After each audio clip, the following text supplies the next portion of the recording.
Hello and welcome to the screening room. I'm John Tibbetts, and the fella inside this magnificent shirt is Rutger Hauer, one of the stars of Ridley Scott's new motion picture, Blade Runner. Cut. We're off to a great start. This shirt, what a distraction. But where did you get that? In Holland. It's great. It's a Japanese designer, and since Blade Runner, there's a lot of Japanese designs as well. And Blade Runner, I thought, might have been. You've made a lot of motion pictures in Holland, of course. You're a very big star there. In fact, that's where I first saw you, not in Holland, but in Soldier of Orange. And in that and Max Havelaar, I found myself thinking, how long will it be until we see him on our own screens here? Now, Blade Runner, of course, was made in this country. In this and Nighthawks both, characters that are sort of villainous, but yet maybe not completely so. How do you feel about that? Do you like villains? Do you want to temper them with more honest characteristics at the same time? I don't see the villain so much. I think Harrison is the villain. Oh, this is okay. Definitely. No, let's talk about that now. Harrison is the villain. Why is that? He's trying to keep you from doing something, isn't he? Well, you tell me what you think is a villain, because what is a villain? The person out there in that audience that gets a reaction that I don't like this person and I want to see this person stopped. I think I would define that as a villain. I don't want him to prevail. Yeah, okay. Except that's what Harrison is trying to do to you, though, isn't it? Yes, but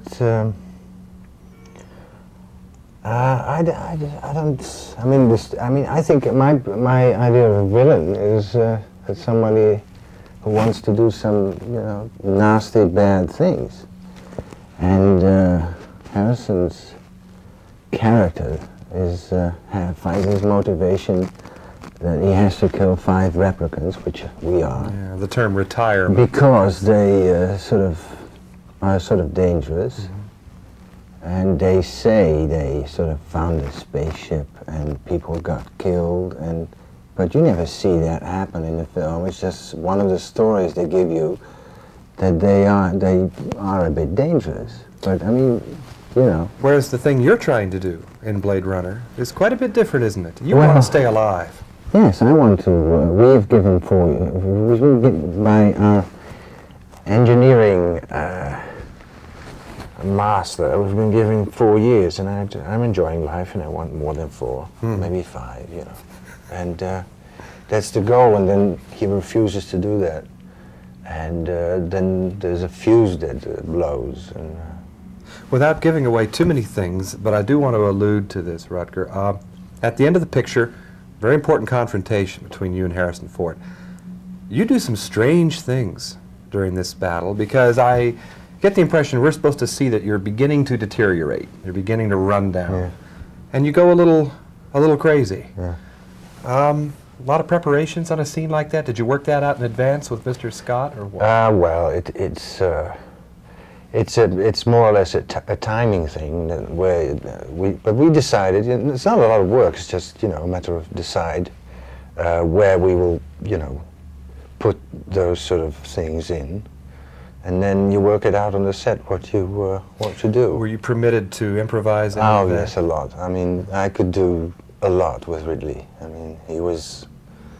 I was very happy that he left me. He gave me so much freedom.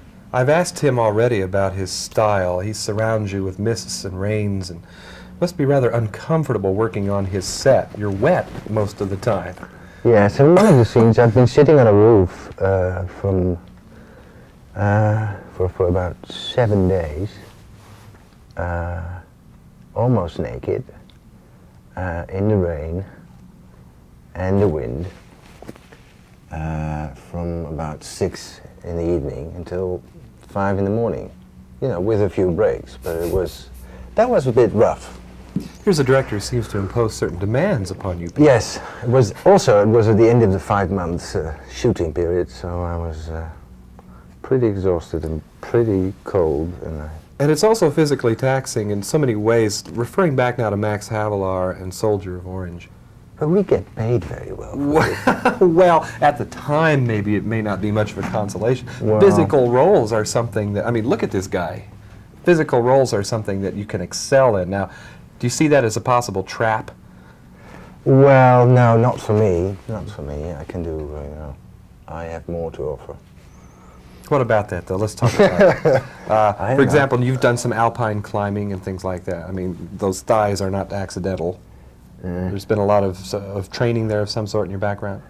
No, I haven't done any real training. I've never done really much into about my physical appearance. I don't really care. But of course, I'm gifted with a few things that most people don't have. So, well. Well, how do you know. feel about Soldier of Orange? I keep wanting to get back to that because I think it's a wonderful film that didn't get near enough attention. Blade Runner will, but Soldier didn't. How do you feel about that? Was it important in your own career? Well, Soldier of Orange did what made it possible for me to work here, and it wasn't released, too properly. But I mean, there's some. You have to be, and it's out of your hands. It's. I mean, they can put my next film on the shelf for 10 years. That's just the way it is. Listeners out there may not be realizing yet that English is not really your first language. You're very eloquent in it, but how long have you been speaking it? Just a few years? No, I've been working on it for about 10 years now. Maybe no longer than that, 20 years. And it's, but the last couple of years I've been really working on it. Yeah, but how many languages are we talking about total, though? You're multilingual. Well, 3, 4. Is this something then that will help you continue to make films on an international scale, not necessarily only here or only in Holland? Well, my German is as good as English, and if I get a good German role, I mean in Germany for a German company, I would like to do that. But it's, I mean, Germany hasn't got. I mean, Fassbinder just died, so we've Yes, lost I one heard of the this. good directors. I mean, America has them. I mean, has the people that know what to do and people that are good. Rutger, unfortunately, we're out of time. Talking to Rutger Hauer in Ridley Scott's Blade Runner, a hero, a villain, a disconcerting mixture of the two, maybe. Certainly one of the most arresting aspects, I think, of Blade Runner. I'm John Tibbetts. I'll talk to you again next time here in the screening room.